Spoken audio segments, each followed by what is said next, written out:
Okay.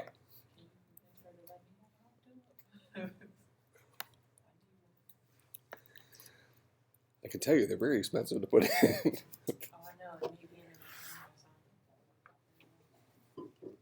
They had to send for getting one of the permits pulled. They had to go all the way up to the state. I had to wait a week.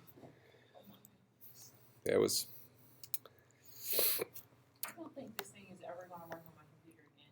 That's good. No, it's not good because your homework is all in this program. I'm sure I can get Eclipse working for you at the end of class. Okay. Thank you. All right. So, what was the thing we need to do? We need to remove end before I was rudely interrupted by a break. Break request. Break request. Who do you think has it harder, you guys or me? I have to talk the whole time. I mean, heck, I'm entertaining as anything, right? We have to think harder than you. I make you laugh. It's like a comedy show. That's valid. See, I mean, you guys are going to go home and binge watch this. Well, 2 video recordings. I'm sorry, it's not going to be binge watch. Well, you can go. Well, you obviously have some remedial problems with the previous class. You can go binge watch the previous class, so you can pick up where you. Actually, all I have to do is just go look back over my notes, and if I get freaking Eclipse working, just go back and look at it. I don't want to hear your excuses. All right, so we're going to write removeEnd. We'll get through this, and we'll start talking about LinkedLists. So we'll kind of go through this pretty quick. So public int removeEnd. And we're going to have this guy do the same thing. This is going to throw an exception. If the data is equal to null. It's not going to do anything. The data is not stuff. Who? The data. Ha-ha! Okay. Show off. If the data is equal to null, then we're going to throw a new exception. Don't be dumb, try again. Same exception we threw before. Else, if we actually do have something to return, very first thing we're going to do is int val to return is going to be the data at the last legal bucket, which is what? Dot length. The data dot length minus 1. That's the last legal bucket in the data. Wouldn't it be the data dot length since that's the actual length of it? Y minus 1. Oh, we're Here's an removing array. it from the This index. has 5 elements in it. Mhm. Legal buckets are 0 to 4. Oh, duh. Huh. Make sense? Yes. That's why it's length minus 1. Thank you. So this guy has a length of 5. Last legal bucket is 4. The remove from the end it's easier than the beginning. Front. It's just remove. Without the cover holders. Yeah, but we still have to resize it. It might be slightly easier, but I mean, roughly it's the same. So we got our value that we're going to return, and we can even go ahead and put in our line to return val to return. Then we're going to say if the data dot length is equal to 1, the data is equal to null. Else,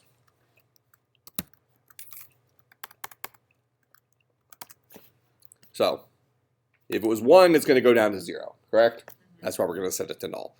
Otherwise, we're going to say int array temp is equal to a new int array the data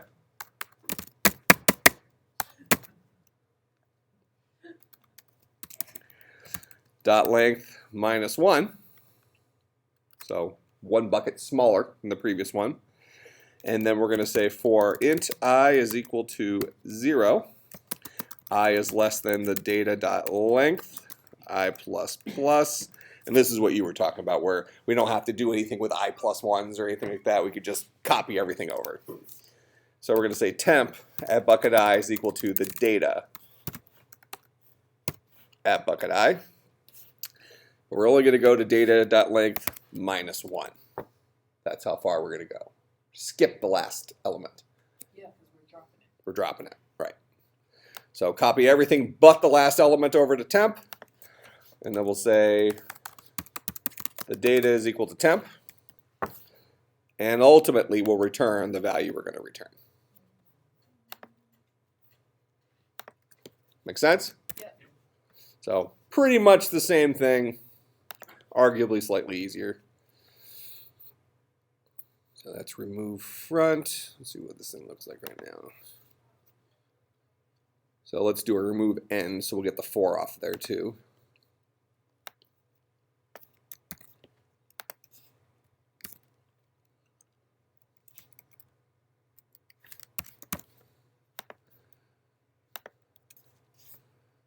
I'll go ahead and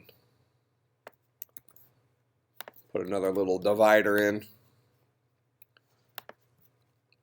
So there's our initial data, 0, 1, 2, 5, 3, 4. Remove front gives us the 0. Remove end gives us the 4. And then we see the 0 and the 4 are gone. Okay? Which part? Just what I just said? Yeah. Okay, so here's our original data. 0, 1, 2, 5, 3, 4. Then we removed from the front. So that printed out the 0. Then we removed from the end. That removed the 4, printed it out. Then the new version of our data is everything but those. So the 0 has been removed and the 4 has been removed. Make sense? I forgot how good Coca-Cola tastes. I know. I like Diet Mountain Dew the best. You want one, don't you? I do want a Diet Mountain Dew. And we didn't have anything down there. We didn't have water. That's rude. All right. So finally,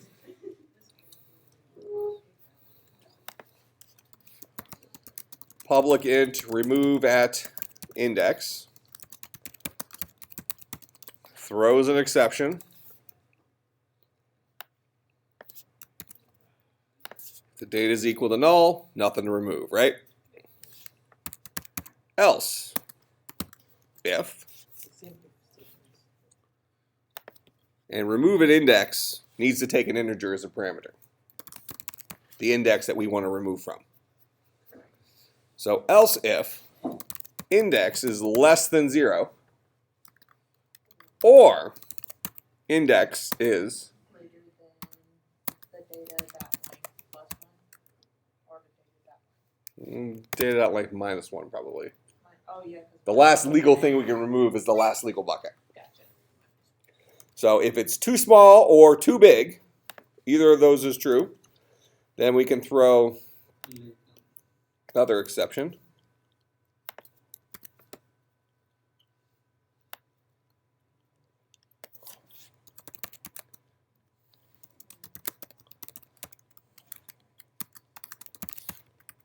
So we'll index out of bounds, show them the whatever index they gave us. Otherwise, index must be in bounds. Make sense? Why the minus 1? Yes. So because we'll allow them to have an index equal to the data.length minus 1. It can be equal to that because that's the last legal bucket. So we'll allow them to give us, to say, I want to remove this guy. But we won't let them say, I want to remove this guy here. So if it's greater than length minus 1, so if the length is 5, 4 is the last bucket, greater than 4 would be out of bounds. So else they've given us a legal value, right? So we could say if index is equal to 0, return this dot remove front. Else if index is equal to the data dot length minus 1, return this dot remove end. Else it's somewhere in the middle, right? Somewhere in the middle. So if it's somewhere in the middle, we're going to have int val to return. Is that what I called it down here? Yep. Is equal to the data at bucket index. So we'll go ahead and preserve that. Then we need to make an int array temp. It's going to be a new int array data.length minus 1, one smaller than it used to be. We need to fill it up with everything before index from the data, and then fill it up with everything after index from the data, because we're removing index. Go ahead. Wouldn't it be the data.length minus 2 instead of 1? Because you're not looking at that last bucket anymore. You're looking Correct, at but this minus is 1. this is me building our new array. So my new array is called temp. It's an integer array. I need it to be one bucket smaller than my old array was. Oh, okay, gotcha. Now Make I see what sense? you're doing. Yeah. So different because I'm doing something different. Gotcha. I'm building a new array rather than accessing a bucket of the array. So now we're going to copy everything from bucket 0 up to but not including bucket index. So for int I is equal to 0, I is less than index I plus plus, temp at bucket I is equal to the data at bucket I. And then for int I is equal to index plus 1, I is less than the data dot length I is 1. So we'll say temp at bucket I minus 1 is equal to the data at bucket I. Hold up.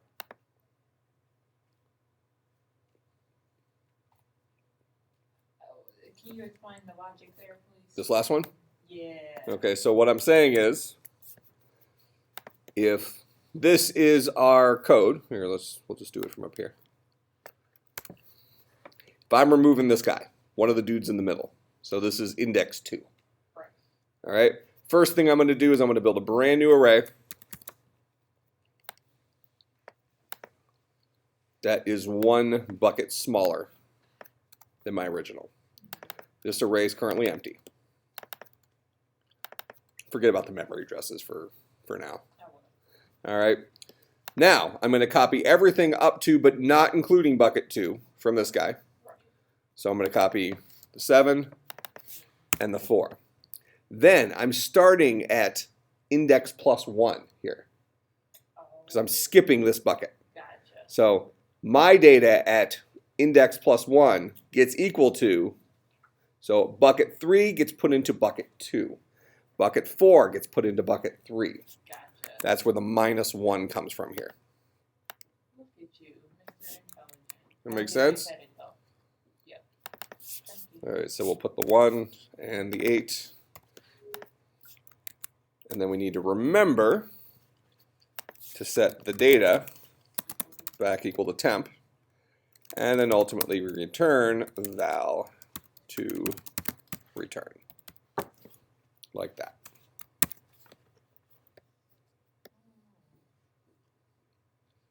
That make sense?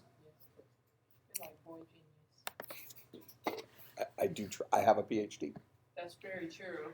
But that means you worked hard and wrote papers. Seriously. Easily my hardest degree was a bachelor's. By a lot. Yeah. By a lot. So any of you who are going on to do other degrees, bachelor's is by far the hardest. Master's was probably the easiest. PhD was just different. The reason the bachelor's is so hard is, I mean, I'm pretty good at computer science, so I wasn't one of those guys that changed majors 10 times. You know, I started programming when I was 9. It's kind of was my thing. I just so when I was an undergrad, I'm having to take sociology and psychology, all these classes I had no interest in, right? The computer science classes were my easy ones. The math classes were my easy ones. English, I did well in them, but I had to work hard in those classes. Master's degree, all the classes are in your focus area. So my degrees are in computer science, not IT, but you know, so bachelor's degree was just a snooze fest. So how's the PhD different? Huh? How is it different? How's computer science different from IT? No, No, the PhD. PhD. Oh, PhD is a research degree. So with your PhD, you go in and every class you take is a preparation for something called qualifying exams. So you don't actually have to take the classes if you don't want. You just have to pass these exams. Each exam is about a 4-hour exam on each subject, and you have to prove your mastery of the subject. So everything is about taking an exam that proves you know everything about operating systems, or everything about software engineering, or everything about database. So you take one of these books that you have for one of your classes, taking an exam over the entire book, let's say. So I would say that's the easy part of it, because you know the enemy. You study the book, go and take the test, done, right? The hard part is at the end, then you have to write a book. So in the classes, a lot of the assignments you're assigned are more assignments preparing you for the different parts of the dissertation. The idea paper, and I mean, it's this big political thing. You have a committee of people who, they judge whether you're ready to move forward and all this stuff, so they're reading your book. You got to pick an advisor, and then your advisor picks your committee, and you could pick your committee, but don't do that. You're doing your PhD. You pick an advisor who likes you. Let your advisor pick your committee. Okay? Because then he can say, this guy's good, sign. Don't pick up a whole bunch of people. And then you have the folks in PhDs that go there. It's like, oh, I really want to study this. Or I really want to. No, you go to the PhD, your goal is to finish. You study the crap you want to study when you get out. You find a professor you like, who you think likes you. You're interested in what he's interested in. That's what you're interested in. What's this? I found the professor. Yeah. Yeah. Whatever he's interested in, that's your new favorite subject. Absolutely. Yeah, but it was just a very different degree. Lots of writing. Yeah, I wrote a book. My book was like 300 and some odd pages long. And then on top of that, mine had a software product. So I had a little bit over 1.5 million lines of code associated with the project. So what was the research about? Well, it's obviously a very smart sounding topic. It's because you always have to come up with good titles for dissertations. That's one of the requirements. My title was a Java-based API for the implementation and maintenance of multi-user collaborative virtual environments. A fancy way to say what? Fancy way of saying a tool for building video games like World of Warcraft. Oh. Or EverQuest, or pick your favorite MMO type game. So virtual world type things, but a tool for building those at a generic level. To complete the research, or the 3 years, the final research or the research take you how many years? Oh, for the whole PhD? I did the entire PhD in 3 years. Yeah, that sounds worse than what I'm doing now. So. Well, PhDs are usually, that's fast. I finished school fairly young. Finished at 21. 12. PhDs typically take about 7 years after your master's. So 4 years plus, let's say 2 for your master's, that's 6, and then so 13 years total. So you're like a professional student.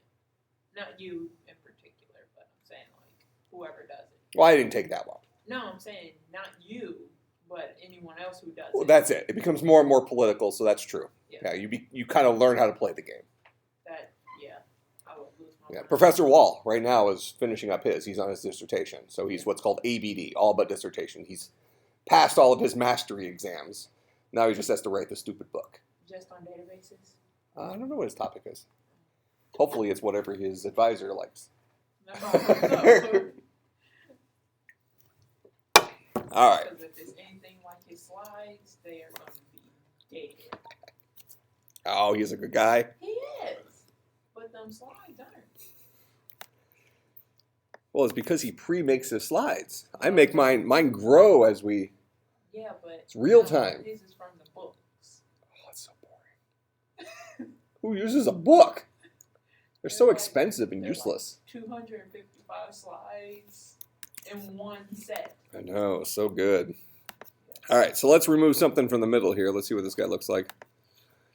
All right, so we're going to remove this from the front, remove this from there. So let's go, that's a 0, 1, 2. So remove from bucket 2.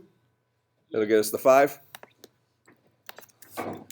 System.out.println removeAtIndex 5. Oh, nope, 2. Should give us a 5.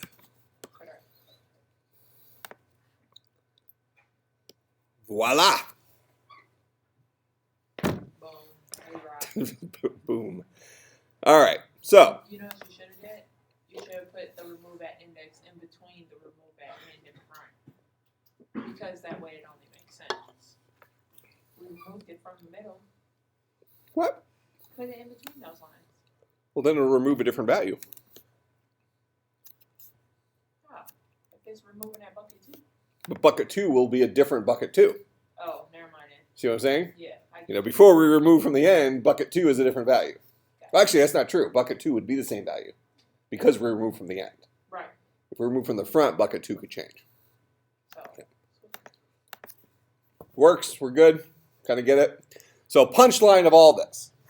So obviously programming, you know, refresher if you haven't done programming in a while, so you've kind of seen some of the different things that goes into this crap. But the big deal here was that arrays are completely usable. This is functional, right? There's nothing wrong with this. Do we really care that behind the scenes it's ridiculously memory inefficient? No, we are modern day technology users. We're not living back with the Y2K bug, right? When people stored dates or years in 2-digit things because integers were just too large for their memory. That's not the world we live in today. That was funny though. Okay, but I mean, that was the world we lived in once upon a time. I mean, Bill Gates, Microsoft guy, right? Famous quote, we'll never need more than 32K of RAM. 32 kilobytes of RAM. Never need more than that. Do we have a little bit more than 32 kilobytes of RAM today? How many kilobytes of RAM do you have in your computer? So this is a MacBook Pro? You have 4 or 8 gigs? Oh, it's an Air? 4 gigs? Okay, so he has 4 gigs of RAM. 8 gigs? Okay, well, 4 gigs would be less embarrassing to Bill Gates. So he has 4 gigs. That's gigabytes times 1,024. That's megabytes times 1,024. That's kilobytes divided by 32. So you have 131,000 times more memory than Bill Gates said you would ever need.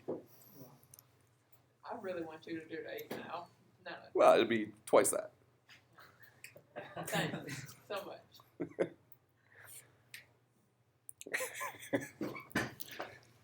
But Bill Gates said the guy was a visionary, right? Said you'll never need that much RAM. But he's old, so it don't matter. He wasn't old when he said it. It don't matter. He was pretty rich. He had old thinking. He was old thinking. Well, the world's just changed. You know, memory is not expensive anymore. You know, back then, memory was very, very expensive. I remember when I had that computer I mentioned earlier, when I first got it, had 8 megabytes of RAM. I put another 8 megabyte chip in it about a year later. It cost $1,000 for an 8 megabyte chip.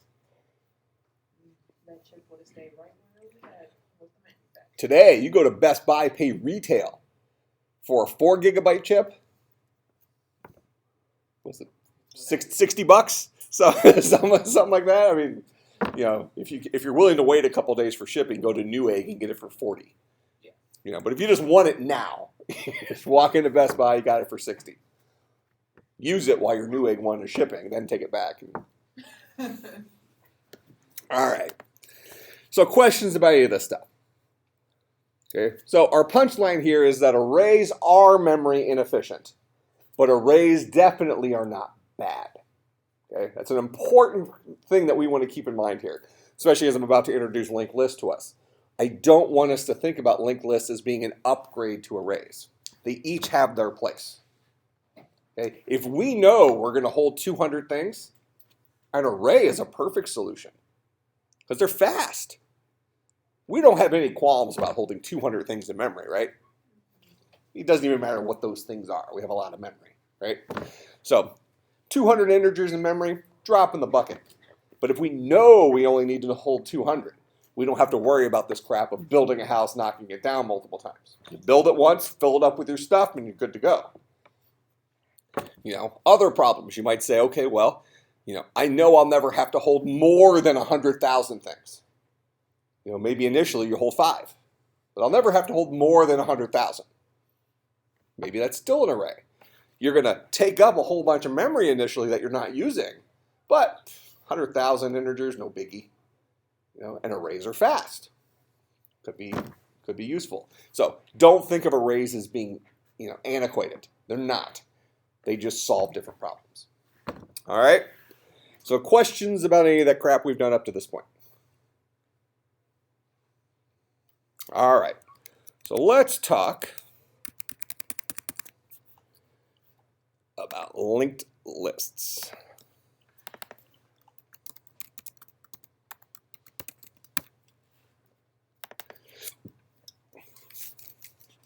Linked lists.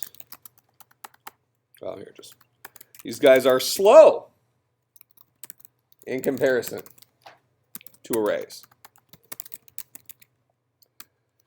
Are very memory efficient in comparison to arrays. Really in comparison to anything. So do we care about the memory efficiency nowadays? In some problems you would. I mean, if we just generically said, is memory a problem today? We'd probably say no, not really. But that doesn't mean that there aren't data sets that are going to press our modern day memory. Well, I mean, let's say we have a Rolodex of all people in the country with Social Security numbers. Okay, so something like 350 million people, give or take, something like that. And in that Rolodex, we maybe have first name, last name, Social Security number, date of birth, street address, let's say 50 different pieces of information that the government's tracking you with. Okay, and each of those pieces of information have an amount of data associated with it. And we're storing 350 million of those. We can certainly see just from that kind of data set, it's going to start adding up, correct?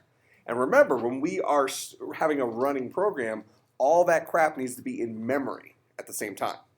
Okay, that's RAM, not the hard drive. Maybe your 4 or 8 or 16 gigabytes of RAM starts getting stressed a little bit. Take it, look at eBay. We're having to store all of the current auctions that are out there. Something like that. Or maybe we're dealing with Google, all the current searches that are currently being activated. How many Google hits are there per second? A lot. So there's plenty of examples of data where an array isn't going to cut it, right? So in general, we can say memory efficiency isn't as big of a problem as it used to be, but it doesn't mean it's not a problem. Okay, and typically as a programmer, when we are writing a solution to something, we just created a convenience class for us that allows us to easily add stuff or remove stuff from an array, and the array magically changes size, right? We had to put the work into that. How many lines of code did that take? So that's almost 200 lines of code that we wrote to do this. Now it's easy to use. We have this convenience class that does all this crap for us, right? But using arrays without having put in the work to do this, if you want to add something to an array that's full, you have to build a new array. So it becomes this headache where our class here allows us to hide all of our inefficiencies. We're hiding them inside of this MagicBucket class, and it just happens for us, right? Okay, so it's still something to consider. So if you're a programmer and you're working on a project, just because you don't have to worry about memory, you might still say, arrays really aren't the appropriate solution to this because of the nature of the problem. Now, having said that, what if the problem you had had a preference to speed over memory efficiency. So let's say what you were doing was okay for it to be memory inefficient, but had to be fast. Maybe it doesn't logically make sense to use arrays, but maybe you still use arrays because of the speed benefit. Right. So it's almost kind of, I guess what I'm getting at here, it's using the right tool for the job you're solving. And that's always not cookie cutter. You know, as a programmer, we're problem solvers, and we have to think about what are the goals that we have with the solution we're coming up with. Does it have to be fast? Does it have to be efficient? How long is it going to take me to write? What's the right tool for me to implement this? If it doesn't need to be fast or efficient, then you're going to probably look at it, what's going to be the most convenient solution for me? I don't want to spend, 6 hours writing something that I could do another way in 45 minutes. Something like that. Okay? So, linked lists are kind of like, are you saying they're like linked arrays? Well, no, I'm about to tell you what they are. Oh. Haven't told you yet. I thought All you know at this point is they're slower than arrays, and they're much more memory efficient than arrays. So two ends of the spectrum. Okay? Arrays are fast and memory inefficient. Linked lists are slow and memory efficient. All right? So how do linked lists work? If we had this same, it's not a bad guess. So I'm going to give ourselves a very similar setup here. So let's say that we had an array that looked like that. Let me grab the rest of this dude.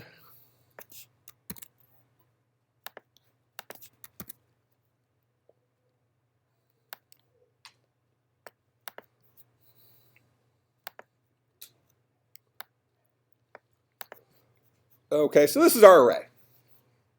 Already seen these guys, right? If we're going to write the equivalent array to this as a linked list, what it would look like, steal. So, as a picture,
all right. So notice these orange boxes, we're going to call these memory addresses. No buckets. Well, these are the buckets. Just for our example. We'll expound on what those buckets actually are. But for right now, the orange guys are memory addresses. Right off the bat, notice that arrays must be contiguous in memory, in a row. Linked lists do not. This particular element lives at memory address 100 in this example. This one lives at memory address 237, memory address 19, 422, 812. All over memory. We only have to have enough available memory to hold any one value when we add a value to it. We don't need to have all this contiguous memory. Okay? But, so very memory efficient, right? but they're slow. How do I get to this value? I cannot compute it like I did for arrays. I have to start at the beginning, go to this guy, jump to his next element, then jump to his next element, and then I get here. So I have to visit each of these, they're called nodes. I visit this node to get to this node to get to this node, because there's no way to get directly to this node, mathematically. Are there any in between? Or, What do you mean any in between? like, so we're going from 100 to bucket 237. Yeah, there might be a whole bunch of crap in memory in between. Yeah, But they have nothing to do with us here. I mean, that's why we only had to have a little bit of open space for this. This guy had a pointer that just took us to the next building. So let's say we're going on we're in Washington, D.C., we're at the Smithsonian that has a zillion different museums, right? Right. Okay. There's all sorts of other buildings intertwined in there. But you might start off at one museum, and the person at the entrance says, oh, the next place you should go is down the street. Well, you're going to skip all that other stuff and just go to the next museum. Right. So it's like that. So the things are organized around the city in memory, and there might be stuff in between, but those things aren't of interest to you. This guy is a pointer to this guy, which has a pointer to this guy, which has a pointer to this guy, which has a pointer to this guy. So how do you know if it's like you got one at 237 and then it's telling you to go back all the way till 19? Like, how did, since they're Well, but you don't have to worry about the order. buckets, I mean, you don't necessarily think as 19 coming before 237. It doesn't matter in computers. All this says is this guy lives at this address. This guy lives at this address. This guy lives at this address. These are just house addresses. So they're coming in at once, but then they're just being scattered when it's... Well, they didn't have to come in at once. If you think of it as like your subdivision, maybe this house was built first. Right. Okay. Then they built this house up the street. Then they built this house back down the street. Then they built this house. This guy's in a whole different subdivision. Okay. Make sense? Yes. Okay. Yet your GPS says I'm going to go here, then to here, then to here, then to here, then to here. Oh. So Something like that. The link list has just only the address for the first one, the first element, right? Only the first element. So we're going to call this, well, a linked list would be the description for this whole thing. Okay. I mean the But date. our starting point is the beginning of the road. Okay. So whenever we need to get to an element in a linked list, we always start at the beginning. This is called the head of the list. Excuse me. Yep. Is the reason links list slower than NFA or is it- Why is it slower? Yeah, this is slower. Is the reason Because it for is. slower? Because you have to traverse it. Yeah. Yeah, to get to this guy, I have to go to here, then here, then here. Yeah, so- To get to this guy, I could just mathematically compute where it lives in memory. And we can add just in the end of the link, Say this again. the add. Oh, to add a value? Just the end. Yeah, so add a value, I don't need to rebuild. It's easy to add a value. To add a value, all I have to do is Because no means you are adding the between. let's create a brand new value. We're going to put this guy, it's going to be 14, memory address 11, and we just need to let this guy know about the value that comes after him. If we want to Done. remove from the middle, we have to link between the one before and the one. If you want to get rid of this guy, Yeah. Connect Yep. between two. yep. If you want to get rid of this guy, well, we can't immediately connect this guy to this guy because we just lost our link to this. We just lost our link to this guy here. So So you're going to have to preserve it. So you'll create a little temporary variable that'll point to this guy. Then you can reconnect this guy here. Then you can take this guy and disconnect. And now he's free. And you can do whatever you want with him. Okay? And we'll write the code to do it. But so with the benefits of linked lists comes the negatives. Yeah. They're slow because we have to traverse them to do anything. But they're memory efficient, and we might say they're also very malleable. That is, we can add stuff to the end. We can add stuff to the front really easily. We don't have to refill crap or anything. Just, oh, you want something in the front? Fine. Here's a brand new node. It's in the front. Make him point to this guy. Make this guy point to him. Done. What about if we delete and we delete something in the middle? Can we delete them? delete something in the middle? Yeah, that's what we were just talking about, where if we need to delete something from here, we could create a temp variable.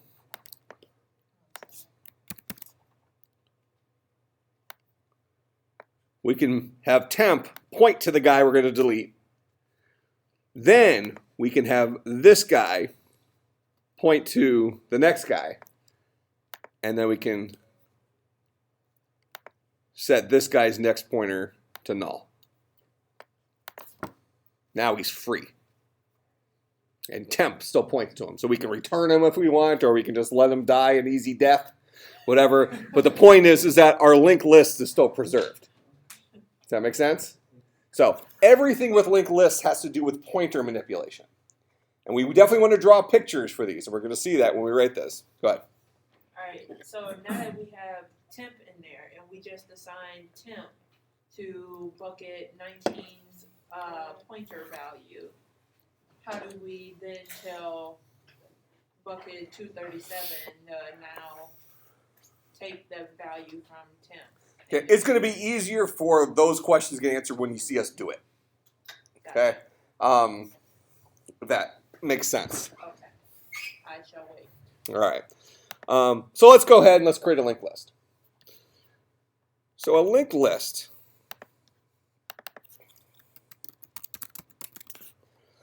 is a collection of something called a node.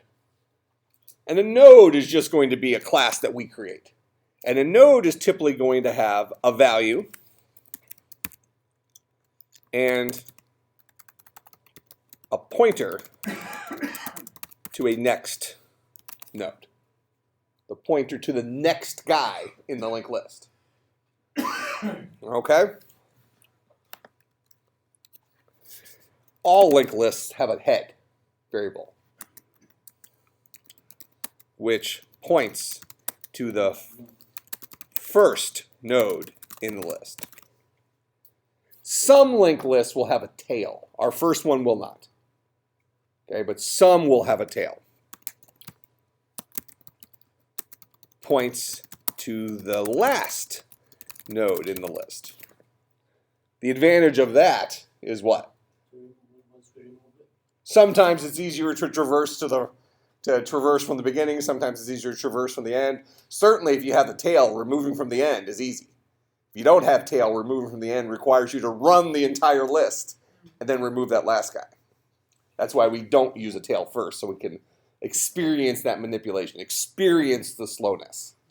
Okay? If you think about what we've done in class so far today, it was a lot of programming boot camp type stuff, but we really experienced the destructive memory nature of arrays. You know what I'm saying? Yeah. We're going to experience the traversal, the slowness of traversing a linked list by removing something from the end without access to the tail. Like a circle. Well, Can make it like a circle. this would be the head Yeah. Okay. here. Tail would mean we also have a pointer that points to this last guy. But initially we're not. So if we want to remove this last node, we have to start at the beginning and walk until we get to the guy we want to remove. Does that make sense? So it's going to feel like work because we can't just go to the end of the list. There's no length.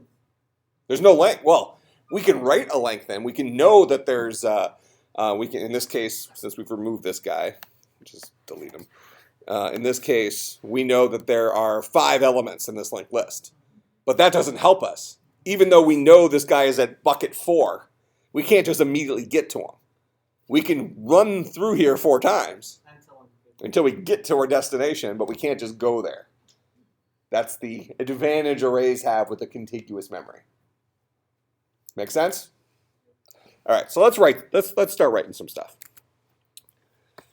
So like I said here, we're going to have this thing called a node. And a node is going to be a simple little object which holds a value. We're going to hold ints for ours.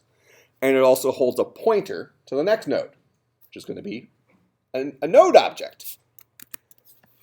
So we're going to come in here, and we're going to create a new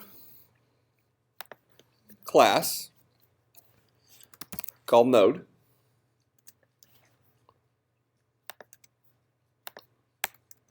And node is going to have a private int value and a private node next node. Oh, wait. Okay, never mind. Just keep going. So this is the value a node holds. That would be like this guy. This is the pointer to the next node. That would be like this guy. The node, next node? Is, Well, I mean, the pointer to that next node. The next node is actually this guy. right. But the variable, the object, holds a memory address. That is a pointer which points to the next place in memory. So that arrow that you have highlighted is called, would be called next node. Correct. Okay. Correct. All right, so now when we create a node, public node, we'll go ahead and pass it the value it's going to hold. So we'll say this dot value is equal to value. Then we also want to have a method, public void set next node.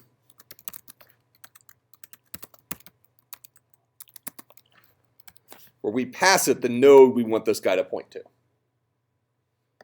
And then we actually make it point to it. So as part of the default constructor,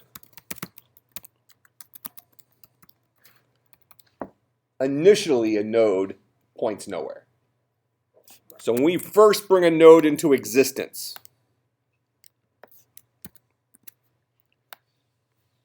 it might look like that. Makes sense because the other nodes aren't created yet. Correct. Well, even if they are created, when you first bring a new node into existence, it'll look like this. Then we can set the next node to point to a different place. You know, whatever logically makes sense, but it's a two-step process. We bring it into existence first, then we connect it where it needs to be connected. Okay? That makes sense. So that's why we give ourselves this little ability here, set next node. So we can set who this guy points to. Okay? We're also going to give ourselves public node get next node.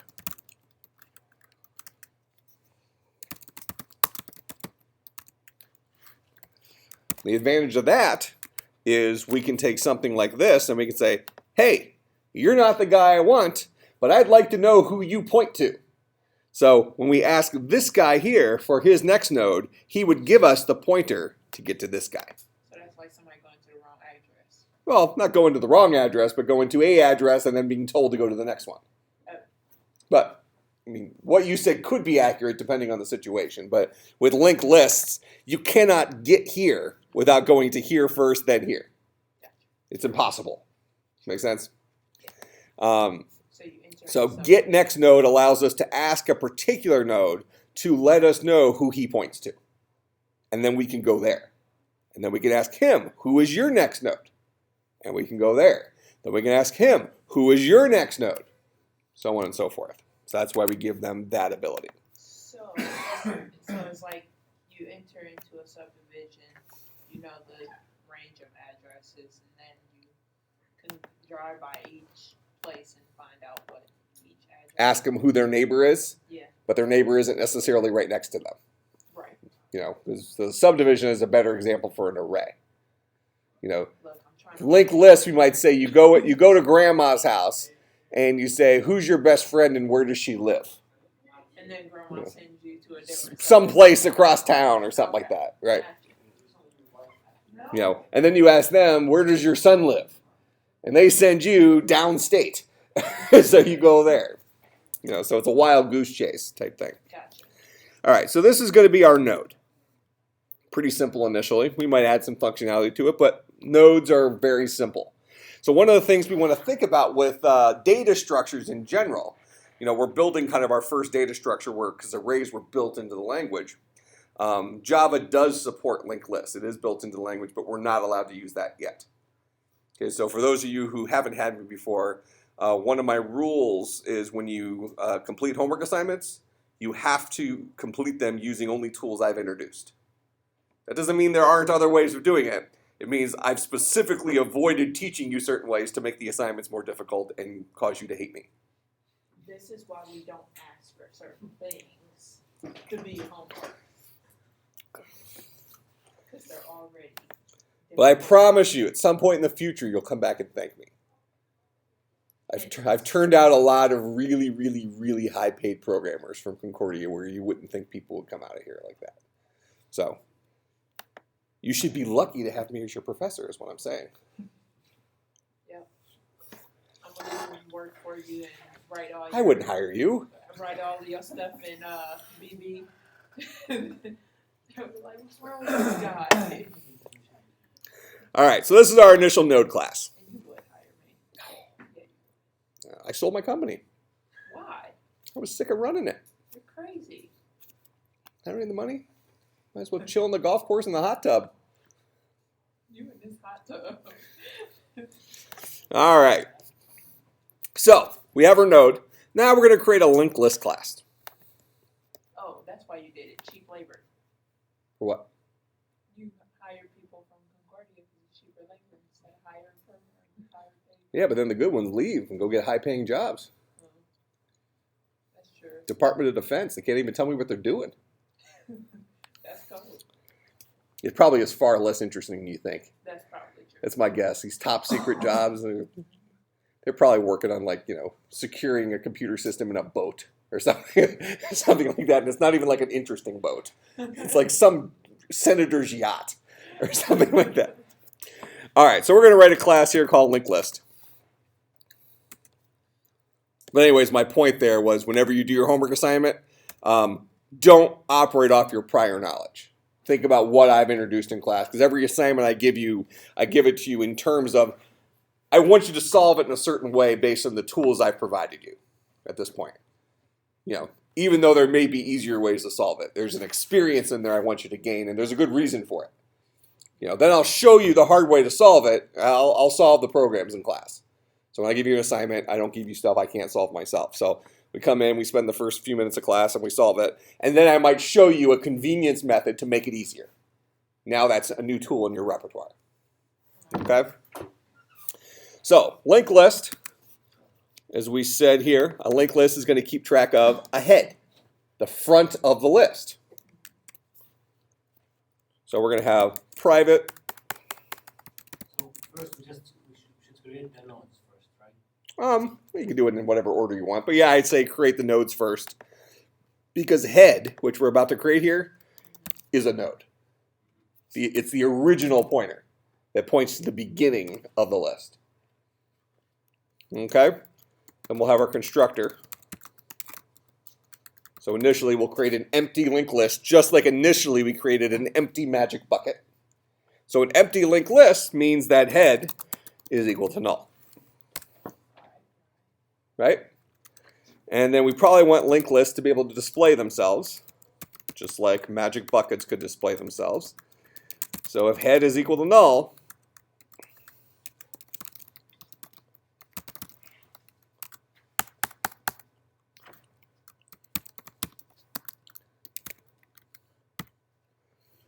print out empty list. Else, do something more interesting. Right? Well, this is going to be more interesting because we have to traverse the list with this. We don't get to do a for loop like an array. All right, but we'll start with just, we have the ability to create a new linked list. The constructor will just set head equal to null. Then we'll ask the list to display itself. And it'll just say I'm an empty list. Okay? So we've kind of created our skeleton of our linked list data structure. So we'll come back here to driver. We'll dump all this crap. And we'll say linked list LL is equal to a new linked list. And then we'll say LL.display. And we should get empty list. Okay? Now we'd love to add something to the front of the list. Kind of going in the same order as what we did before, right? So add front. We're going to draw some pictures here.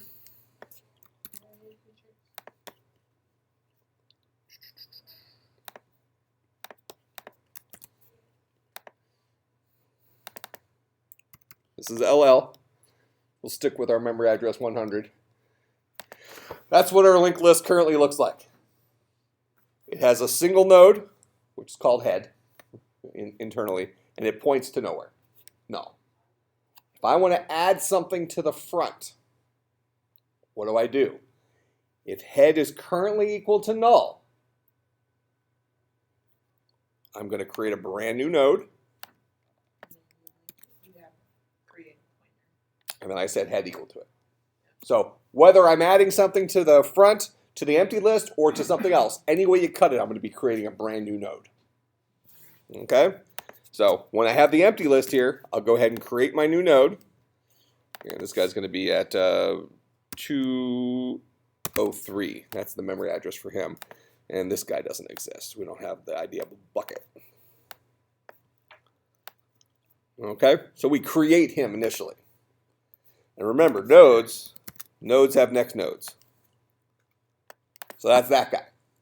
Okay, so with this, we have to write the code to build this node. And we're gonna put whatever value gets sent in there. So inside of LinkedList, we're gonna have a public void add front. It's gonna take an int val as a parameter. And we're gonna say node temp is equal to new node, and we'll pass it val. Remember, we built nodes to take an integer as a parameter, and it goes ahead and constructs that node for us, setting that node's value to whatever value we passed in, and setting that node's next node to nothing. So this line of code right here, node temp is equal to new node, creates this for us inside of a variable called temp. All right, so now this guy exists. But to add front, since our current list is empty, that is head is equal to null, means set head equal to whatever temp is equal to. That make sense? Yeah. And then afterwards you set temp equal to null because you're going to use it. Well, temp is just going to die off. Temp is a local variable to this method. So when the method ends, all the variables from that local environment die. So this guy, the scope of temp, lives and dies with add front. Right, so what happens to that node though? Nothing, because we're going to set this dot head equal to temp. So they both point to the same place. They both point at that node. Probably the better way of looking at this is temp is actually a pointer. So temp points to this guy. Head points to this guy. So here I can call this guy head here just for our example. So we're making, with that new head equals temp, then we're making head go to that node. Correct. And that way when the method ends and temp dies, head still points to that node. The node's been preserved. So earlier we mentioned something about pointer counts. So when that node first comes into existence and we set temp equal to it, this node has a pointer count of 1. One thing points to it. Then when we set head equal to that guy, so they both point to the same place, this guy now has a pointer count of 2. Then when the method ends and temp goes away, that guy still has a pointer count of 1. Garbage collection only collects the garbage, only gets rid of memory, unused memory, when the pointer counter is 0. So this guy still has 1 dude pointing to him. Pointer count is still 1. This guy is not garbage. So if you remove that head pointer to a different node, then Well, yeah, if this guy's just, now we don't have a way of getting to him. right. So now he'll be 0 and go into garbage collection. Garbage collection. Gotcha. Right. All right. So we're going to ask the question, if head is equal to null, then we're going to set head equal to temp. Else. Next, get next. Oh, Right. yeah, it is. So the easy case is if head is null. Then the front of the list is head. So we go to the head and then go to the Well, let's look at our picture. So now we're going to create another node. This guy, we're going to add the value 14. This is going to be at memory address 922. So we just create a brand new node. And we want this guy to be the new head of the list. So, because we're adding to the front. We're always adding to the front in this particular method. We need temporary. Right. So the thing we can't do what I'm about to do here. We can't just say, oh, head points to this guy. We're gonna lose And then, this one. yeah, We're going to lose this one. We just abandoned this node. Now he's going to get garbage collected. so. Can't do that. We can set temp to the current. Well, And we can create this new node. We can call that temp, right? So here's the new node, the node that we want to add to the front of the list. We're going to call him temp. What we can do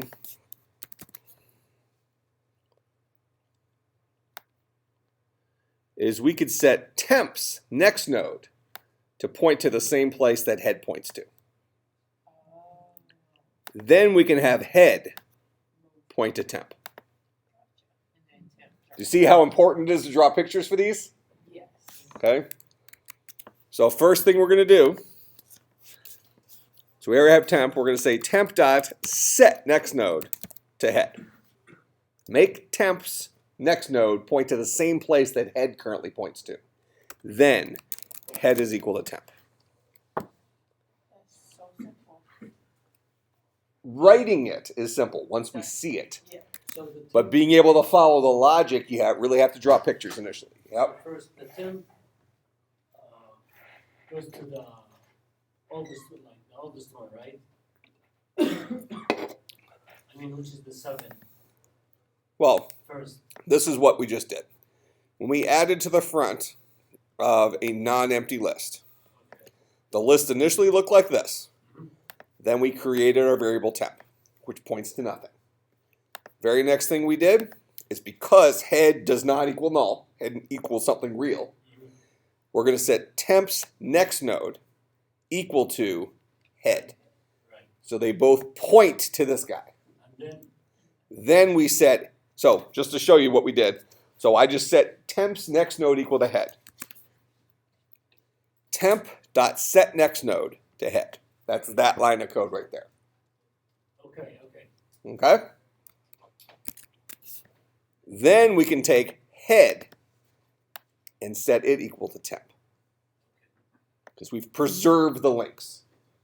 Okay? And that's this line of code right here. Excuse me. Yep.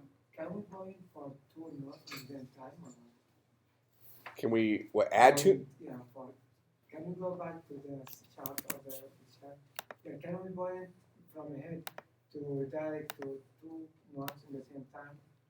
From, yes, On the same From- head from was the pointing head. the temp and the start other. from there, can we point for 2 nodes or? I mean, can I have two things pointed here? It's No, cool. from start from the head. The other way around. Other way around. Yeah, say. What do you want me to do with this? Head goes to temp and the other node it was originally at. Oh, no, because this head is a variable. Variables can hold one value, Okay. right? So it can either hold this memory address or it can hold this memory address. Okay. Yeah. Just head, it's just like an integer. An integer can hold 5 or it can hold 7. It can't hold 5 and 7. Make sense? Okay, so that's add front. So add front, pretty simple. And we didn't have to refill anything, right? That was convenient.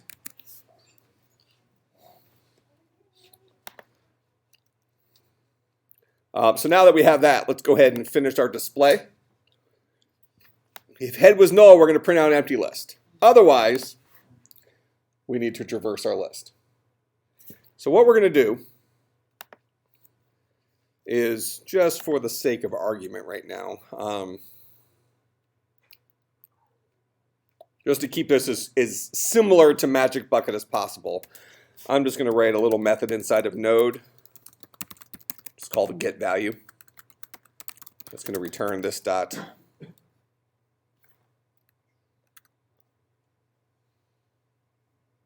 This dot value. Okay? So that allows me to ask a node to give me its value. Oh, It allows me to say, hey dude, give me the 7. Okay? So we added that little ability to our node class. So now in LinkedList, when we go to display, if it's not the empty list, we're going to start at head. So we're going to say node, cur-node will start at head, while cur-node is not equal to null. System.out.println cur-node.get value, then cur-node is equal to cur-node.get next node.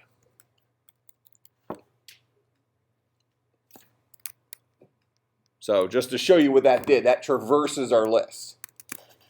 We'll start off here. So cur-node is a new variable.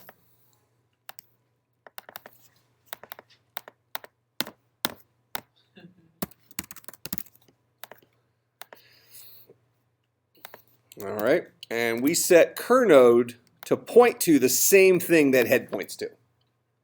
Okay, you don't want to change the value of head because then you'll break your list. Make sense? So we created a second variable called cur-node, could have called it whatever you wanted, but called cur-node in this case, that points to the same place that head points to. Then as long as cur-node was not equal to null, in this case it's a real value, right? We'll print out that cur-node's value. So that's going to print out a 14. Then we set cur-node equal to cur-node's next node.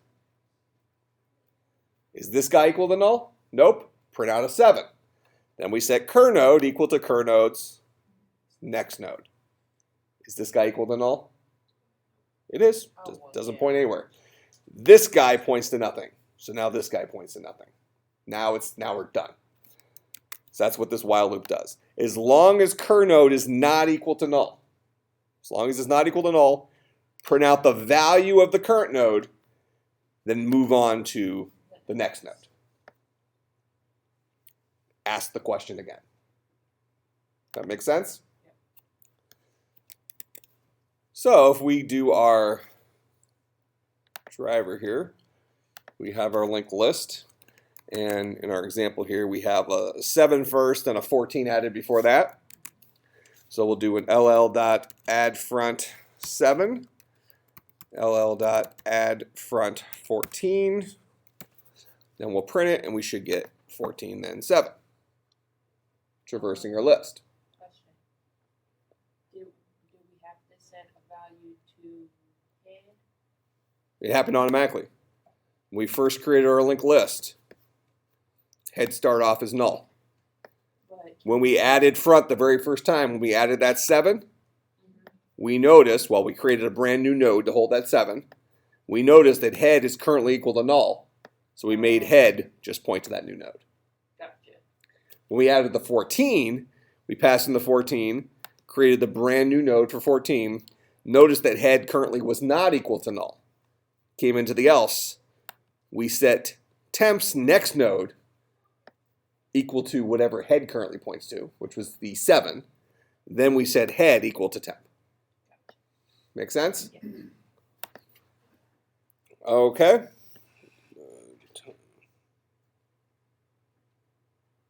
Okay. Now, so that's add front. Add end. Always create a node.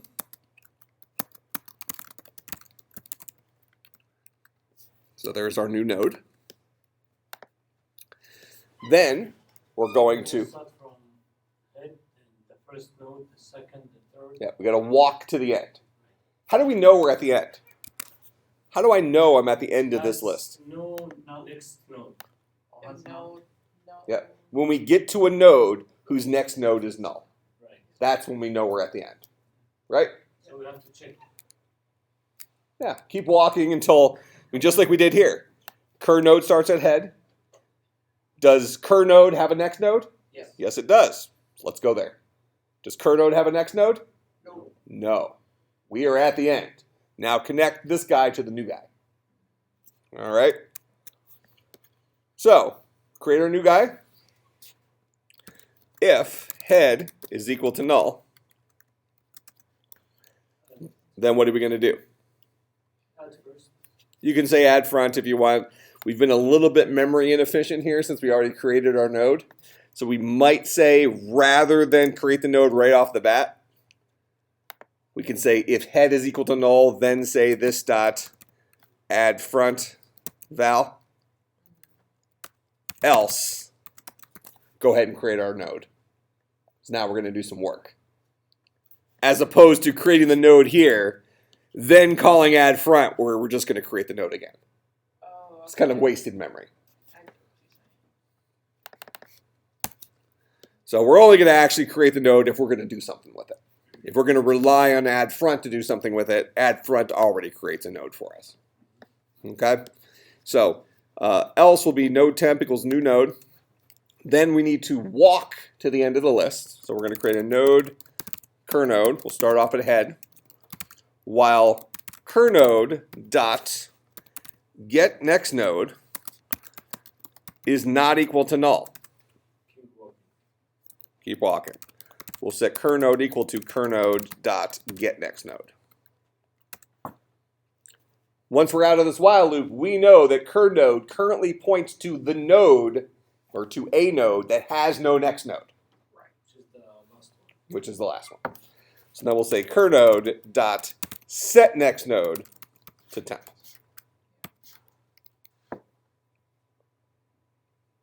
Make sense? Yep.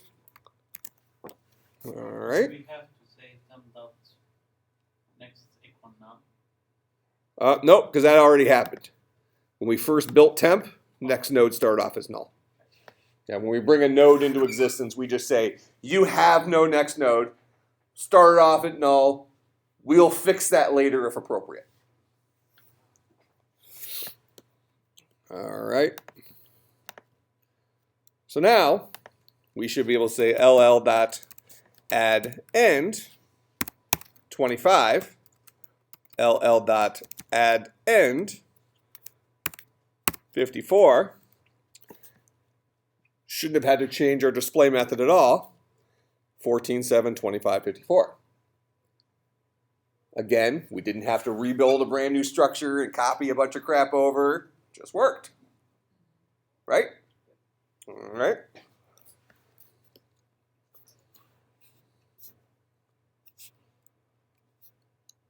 Now,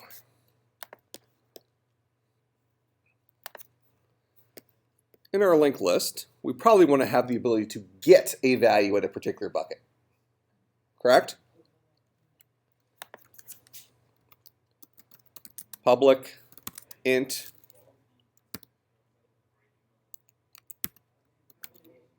get int index. Or maybe we say get at index just to stay consistent with what we were doing in some of our other ones. Just naming convention stuff doesn't matter. So we have to check first exist. Yeah, make sure it's a legal index, right? So if head is equal to null, Exception. we could do with exception. Because it's- Yep, because it returns an int. Good, good, good. So this guy's going to throw an exception. Then we're going to say throw new exception. List is empty. How about that? Else, if index is less than 0 or index is greater than row, get we don't have a No, length. we don't. Yeah. What if we wanted to have a length? What could we do here to make our linked list keep track of its length? Have to walk. We build a function. Well, we could count, right? We could walk through it and count how many elements there are in there, which would be a headache, right? Yes. Could we keep track of how many elements are in there? Every time we add something to the front, every time we add something to the end, won't the number of elements go up by 1? right. Yeah. So for our linked list, we can have a private int length. Start length off at 0. Whenever we add something to the end, So like, we can say length plus plus. Now we want to be careful not to put length plus plus outside of this else, because we rely on add front here, right? We don't want to double dip. Okay, so we're only going to increment length when indeed we did the adding ourselves. gotcha. Add front will do its own length plus plus. We add one more. Say this again? About the linked list, are you gonna start by 1 or by 0? By 0. Why don't we treat it just like arrays? Yeah, that way our mindset's the same, right? Okay, so now we know the length. As we added stuff, length became bigger. Okay, similarly, we should now be able to create a little method. Let's just do it up here at the top. Public int length, return this dot length. So now a linked list can report to us how many elements are in it. So now back at our getItIndex, if index is less than 0 or index is greater than this dot length minus 1, right? If it's greater than that, then we'll throw new exception index out of bounds.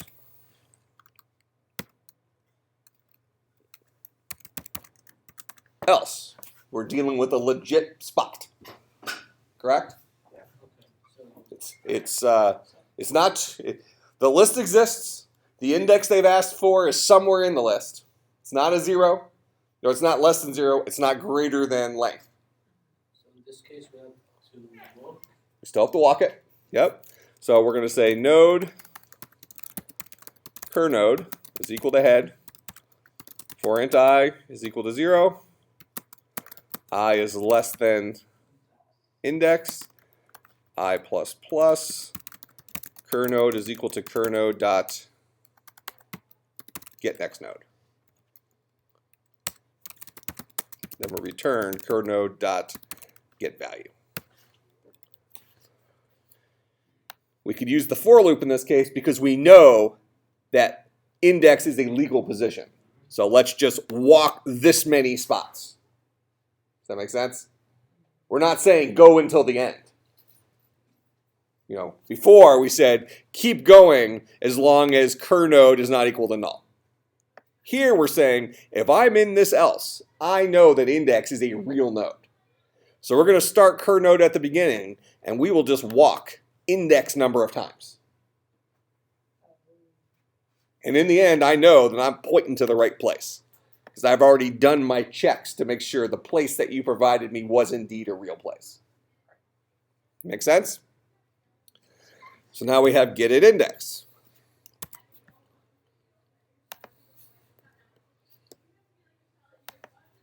So here's current list.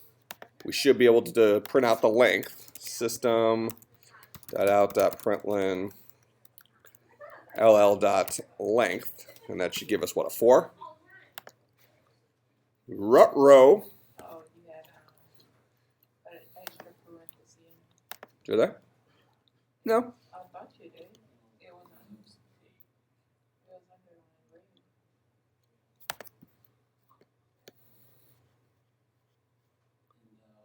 In section 1.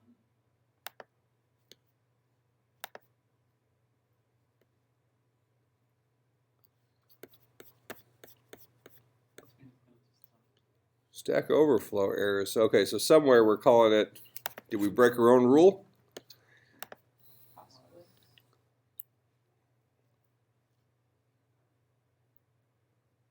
I think the one that has exception. No, this was not our exception. When you add line. because we did not have an error until we went to Right. So it's the length function. yeah, but the funny thing is the length function doesn't do anything. That's the entirety of the length function. Right. Just return Oh, the value. haha. Yeah. And- I'm calling a method. I let it autocomplete for me. There must be a LinkedList technically extends object here. Mhm. So there must be a instance method in object called length. Yeah, there is. We want the length integer. Oh. No, we called ourselves recursively. Again. That's why we ran out of stack space. We provided the length method and we just called ourselves over and over again. Yeah. So of course I did that on purpose to show you something never to do. Right. So we wrote a method called length. Mhm. And what does this method do? It returns That. the result of itself until we run out of stack space. So it just said, call length. Okay, call length again. Okay, call length again. Okay, call length again. Okay, call length again. Until Java just said, whoa. This has gone on long enough. All right. Now this will work. So there's our 4.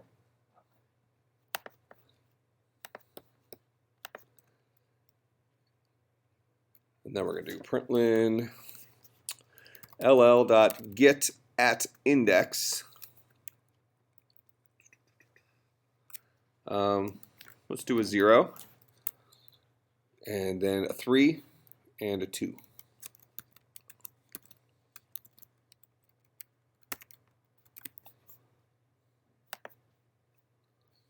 So there's our 14 at 0.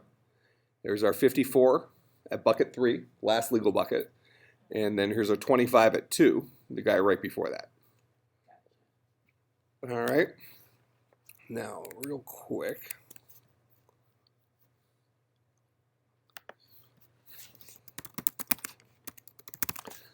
I'm going to look at your assignment real quick and make sure that you have everything you need to complete it.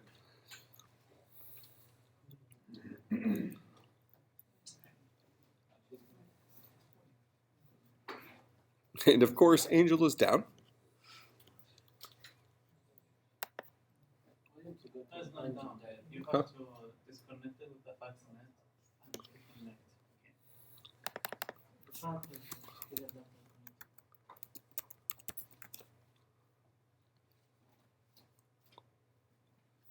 I think the network's down. Switch over to ResHall. You should be taking everybody's internet.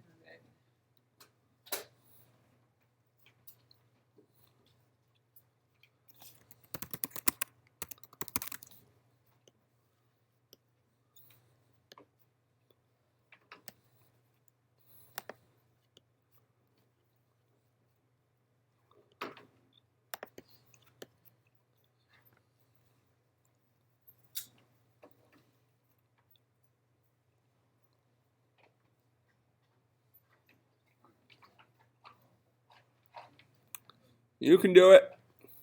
You got this.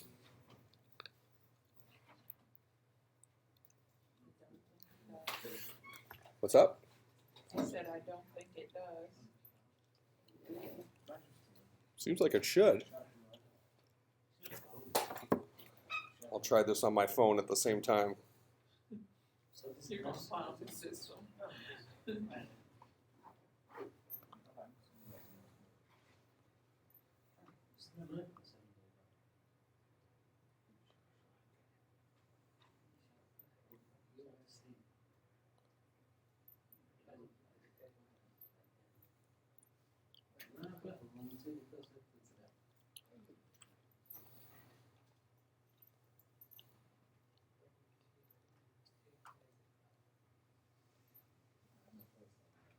I think I've given you everything you need. I just want to confirm.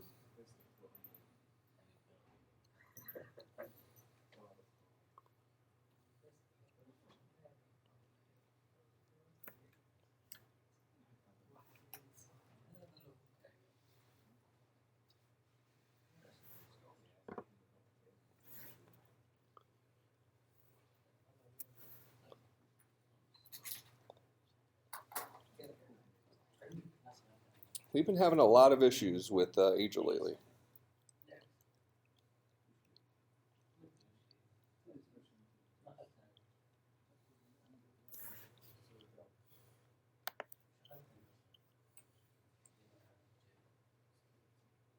Are you on it yet? Why don't you go to Untitled direct?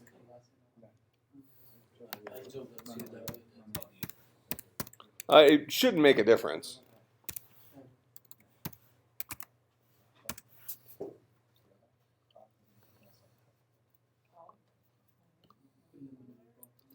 Because that's what that link is essentially taking me to.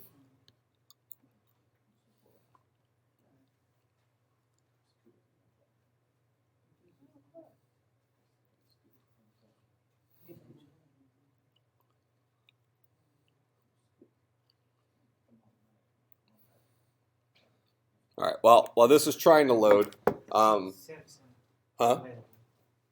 Same problem? Okay. Well, while this is trying to load, I'll tell you what the paper is, and I'll kind of give you what I think the homework assignment is. I'll make sure they get up tonight so you'll see them. The paper, so you have two different things due next week. You have to write a 2 to 3 page paper comparing and contrasting comparing and contrasting linked lists to arrays. So the stuff we talked about today, arrays being fast and memory inefficient, linked lists being slow and memory efficient. Talk about them. I give you a couple of things I want to make sure you cover in the paper. So that's one part of it. The other side, the programming question, deals with linked lists. It deals with linked lists, and I want you to create I believe it's called a big integer class. So that allows you to do math with arbitrary size integers. That is, you should be able to create 2 separate big integers, and big integers are going to be a linked list that is a bunch of numbers connected to each other, very similar to what we've already done. Okay? So for instance, the number 125 would be a 1 linked to a 2 linked to a 5. Okay? That's how we would represent the number 125. A 1 linked to a 2 linked to a 5. And let's say we were adding that to the number 57, which is a 5 linked to a 7. So 1 linked to a 2 linked to a 5 is a big integer. That's a big integer object. A 5 linked to a 7 is another big integer object. You should be able to add those 2 big integers to each other, producing a new big integer, which is the sum of those 2. So what did I say? 127 plus, what was the other one, 58? Were those the numbers I gave you? I don't even remember. Is that close enough? 127 plus 58? So if you had a big integer that was a 1 linked to a 2 linked to a 7, and another big integer that was a 5 linked to an 8, and you added those together, so big integers should support an add method, it should produce a new big integer, which is a 1 linked to an 8 linked to a 5. Make sense? So you're going to have to do math the way math was originally taught to you. How do you do addition? Can we add a new linked list? Huh? You add a new linked list. Create a new. Well, I'm going to give you the code for our linked list. So I'll give you what we've produced so far. So you'll have to adapt that inside of another object. Okay? That makes sense? When I get home and the internet's back up, or when Angel comes back up, I'll review the assignment and make sure you have everything you need. If you don't, I'll write a couple other methods and give you an explanation, but I think you have everything you need to do it. But I will confirm. Okay? Questions, comments, concerns, bribes? No bribes? I don't want a stupid lollipop. Hey, All right. you asked for a bribe. I gave you one. That's a bad bribe. Usually we're talking cash or food, What especially else do I food. have? Dude, I had to spend my cash on a freaking car battery today.